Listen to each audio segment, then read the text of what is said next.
The rhythmic pounding of feet, the crisp air filling your lungs, the feeling of pushing your limits. For many, jogging alone is a sanctuary, a chance to clear the mind, connect with nature, and achieve a sense of personal accomplishment. But what happens when that sense of peace is shattered? When the solitude you crave turns into a breeding ground for fear? Today we delve into the dark side of solo running. We'll be sharing two true stories, accounts from ordinary people who experienced extraordinary terror while simply trying to enjoy a run. These are not urban legends. These are real experiences that serve as a chilling reminder of the potential dangers lurking just beyond the familiar. Before we begin, a quick disclaimer. These stories contain potentially disturbing content and may not be suitable for all viewers. We present them not to sensationalize fear, but to raise awareness and encourage vigilance. We've taken steps to protect the identities of the individuals involved. Running alone, especially in isolated areas, carries inherent risks. While the vast majority of runs are uneventful, understanding potential dangers is crucial for personal safety. We encourage viewers to be mindful of their surroundings, inform others of their route, and consider carrying personal safety devices. Our first story comes from Sarah, a seasoned runner who lived in a small rural town in upstate New York. She was familiar with the local trails, having run them countless times over the years. She considered herself an experienced and cautious runner. Her usual route was a loop through a densely wooded area just outside of town. She loved the solitude and the challenge of the winding paths. But one autumn morning, that sense of familiarity was replaced by something far more sinister. We'll call this story, The Eyes in the Woods. Sarah started her run as usual, the crisp autumn air invigorating her. The leaves were turning, creating a vibrant tapestry of color. She was about 30 minutes into her run, deep within the woods, when she first noticed something was off. It was a feeling, a prickling on the back of her neck like she was being watched. She initially dismissed it as nerves. The woods can play tricks on your mind. But the feeling persisted. She slowed her pace, scanning the trees on either side of the trail. Nothing, just the rustling of leaves and the occasional bird call. Then she saw them. About 50 yards into the woods, partially obscured by the trees, were two eyes. Just eyes, glowing faintly in the dim light. They were fixed on her. Sarah froze. Her heart pounded in her chest. She couldn't make out any other features, just those piercing eyes. She wasn't sure if it was an animal, but something about the way they were watching her felt wrong, predatory. She slowly started to back away, never taking her eyes off the glowing orbs. She reached for her phone, fumbling with it in her trembling hands. She managed to unlock it and dial 911, but before she could hit call, the eyes moved. They darted to the side, disappearing behind a thicket of trees. Sarah didn't hesitate. She turned and ran. She ran faster than she ever had before, adrenaline coursing through her veins. She could hear the sound of branches snapping behind her as if something was following her. She didn't dare look back. She just kept running, her lungs burning, her legs screaming in protest. Finally, she burst out of the woods and onto a paved road. She didn't stop running until she reached a nearby gas station where she collapsed, gasping for air. The police arrived quickly and searched the woods, but they found nothing. No sign of any animal or person. They chalked it up to her being spooked by a deer or some other wildlife. But Sarah knew what she saw. She knew those eyes were not those of a deer. She never ran on that trail alone again. Sarah's experience highlights the vulnerability of running alone in isolated areas. The feeling of being watched is a primal fear, and her instinct to run was likely the right one. While the police found no evidence, her perception of danger was very real. This story underscores the importance of trusting your gut. If something feels wrong, it probably is. It also highlights the need for situational awareness. Pay attention to your surroundings and be prepared to react quickly if necessary. Carrying pepper spray or a personal alarm can provide an extra layer of security. Our second story takes place in a seemingly safer environment, a suburban neighborhood. This is the story of Mark, an avid runner who lived in a quiet, family-friendly community. He thought he knew every street and every corner of his neighborhood. But one evening, a simple wrong turn led him into a situation he never could have imagined. We'll call this story The Wrong Turn. Mark was on his usual evening run, a 5-mile loop through his neighborhood. He was familiar with the route, and he usually felt safe even after dark. However, this particular evening he was distracted, thinking about a problem at work. He missed a turn, and before he realized it, he was on a street he didn't recognize. It looked similar to the other streets in the neighborhood, but something felt different. The houses were darker, the lawns were overgrown, and there were fewer streetlights. He decided to turn around, but as he did, he noticed a car parked at the end of the street. It was an older model sedan with tinted windows. He didn't pay much attention to it at first, but as he started running back the way he came, the car started to follow him. It wasn't speeding, but it was keeping pace with him, about a block behind. Mark started to feel uneasy. He tried to ignore it, telling himself it was just a coincidence. But the car continued to follow him, turning when he turned, always maintaining the same distance. He picked up his pace, hoping to outrun the car, but it kept up with him. He started to feel a sense of panic rising in his chest. He knew he had to do something. He spotted a house with its porch light on and a dog barking in the yard. He ran towards it, hoping to find help. As he approached the house, the car sped up, pulling alongside him. The window rolled down and a man leaned out. He didn't say anything, he just stared at Mark with a cold, menacing gaze. Mark froze, paralyzed with fear. Then the dog in the yard lunged at the fence, barking furiously. The man in the car seemed startled. He quickly rolled up the window and sped away. Mark ran to the front door of the house, banging on it frantically. A woman answered the door, looking concerned. Mark explained what had happened, his voice trembling. The woman called the police, who arrived a few minutes later. They searched the area, but they couldn't find the car. They took Mark's statement and advised him to be more careful when running alone. Mark never found out who was in the car or what they wanted, but he was convinced that he had narrowly escaped a dangerous situation. He changed his running route and always made sure to run with a friend or in a well-lit area. Mark's story illustrates that danger can lurk even in seemingly safe environments. His wrong turn led him into an unfamiliar area, making him vulnerable. The car following him was a clear sign of potential threat, and his decision to seek help was crucial. This story emphasizes the importance of being aware of your surroundings even in familiar areas. It also highlights the value of trusting your instincts and seeking help when you feel threatened. Having a plan and knowing where to go for help can make all the difference in a dangerous situation. These stories, while unsettling, offer valuable lessons about personal safety while running alone.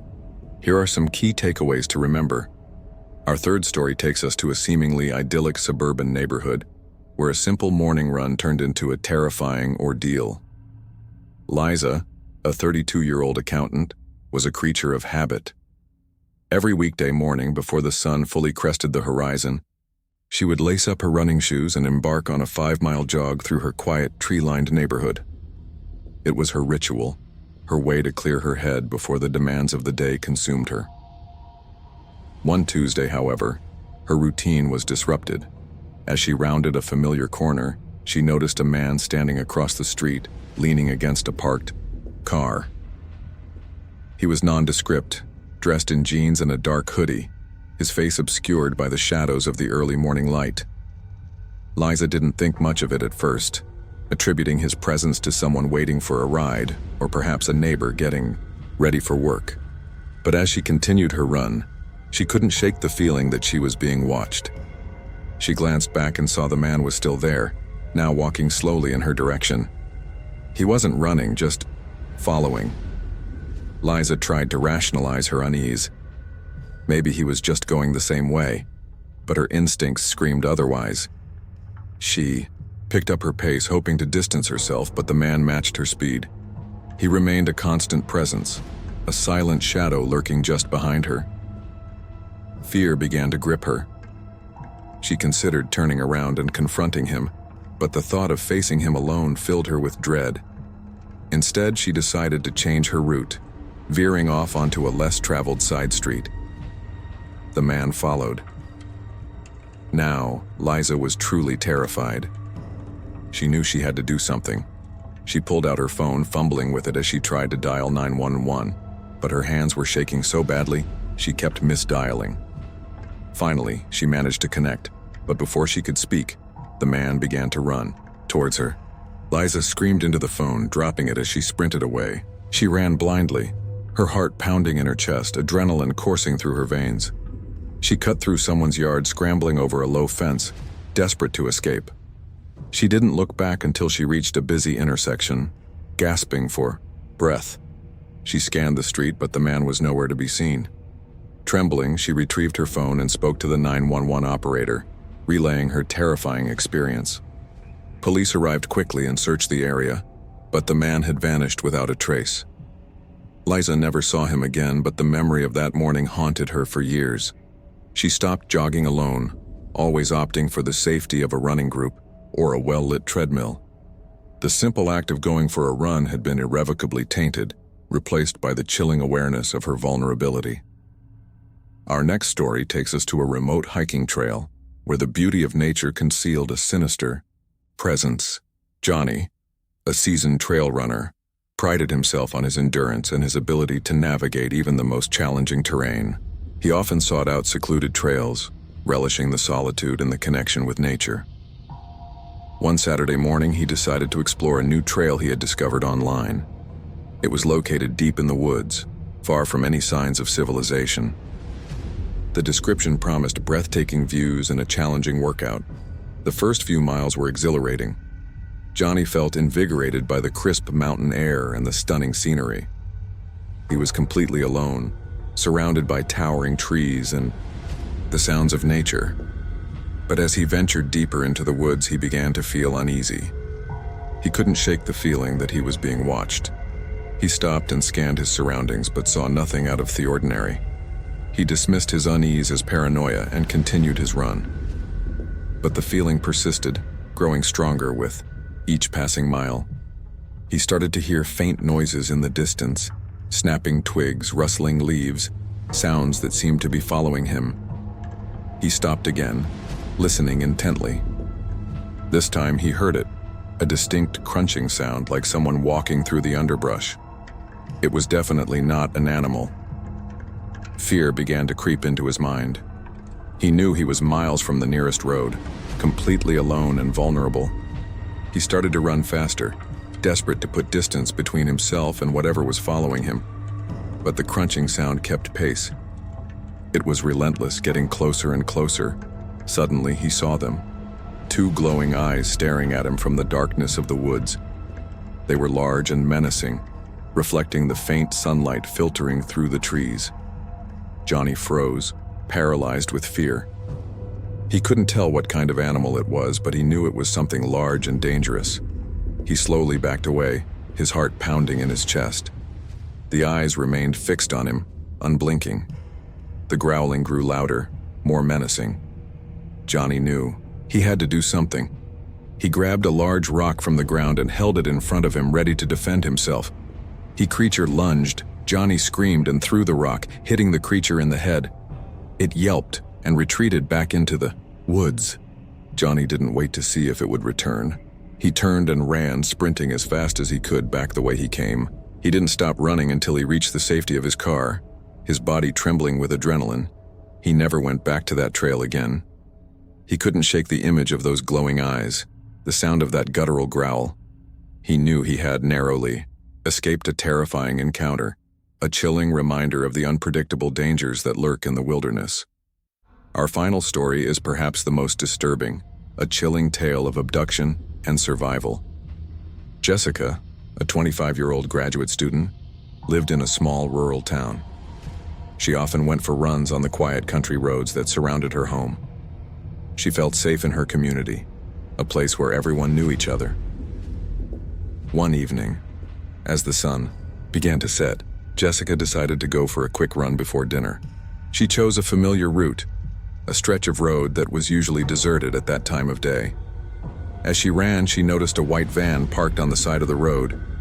It was an older model with tinted windows and no markings. She didn't think much. of it at first, assuming it belonged to a local farmer or someone working in the area. But as she ran past the van, the doors suddenly slid open. 2 men jumped out and grabbed her. Jessica fought back with all her might, kicking and screaming, but the men were too strong. They dragged her into the van and slammed the doors shut. She was bound and gagged, thrown onto the floor of the van. The men drove off, speeding down the road. Jessica was terrified. She had no idea who these men were or where they were taking her. She tried to stay calm, focusing on finding a way to escape. After what seemed like an eternity, the van finally stopped. The men dragged her out and into a dilapidated building. It was dark and damp, filled with the stench of decay. They tied her to a chair and left her alone. Jessica struggled against her restraints, desperate to break free. She managed to loosen the ropes around her wrists, but she was still gagged and tied to the chair. She looked around the room, searching for anything she could use to help her escape. She saw a broken piece of glass on the floor. Using her feet, she managed to maneuver the glass closer to the chair. She slowly and carefully began to saw through the ropes that bound her ankles. It took hours, but finally, she was free. She removed the gag from her mouth and crept out of the building. She ran as fast as she could, not stopping until she reached a nearby farmhouse. The residents were shocked to see her and immediately called the police. The police launched a massive investigation, eventually tracking down the men who had abducted Jessica. They were part of a human trafficking ring, preying on vulnerable women in rural areas. Jessica's bravery and resourcefulness had saved her life. She testified against her abductors, helping to bring them to justice. But the experience left her deeply traumatized. She struggled with anxiety and PTSD for years. She never ran alone again, always haunted by the memory of that white van on the empty road. These 5 stories serve as a stark reminder that danger can lurk in the most unexpected places. While the vast majority of solo runs are uneventful, it's crucial to be aware of your surroundings and take precautions to protect yourself. Remember to vary your routes, carry a personal alarm, and let someone know where you're going. Trust your instincts, and don't hesitate to call for help if you feel threatened. The freedom and joy of running should never be overshadowed by fear. By staying vigilant and informed, we can minimize the risks and enjoy the benefits of this healthy and rewarding activity. Thank you for watching. Stay safe.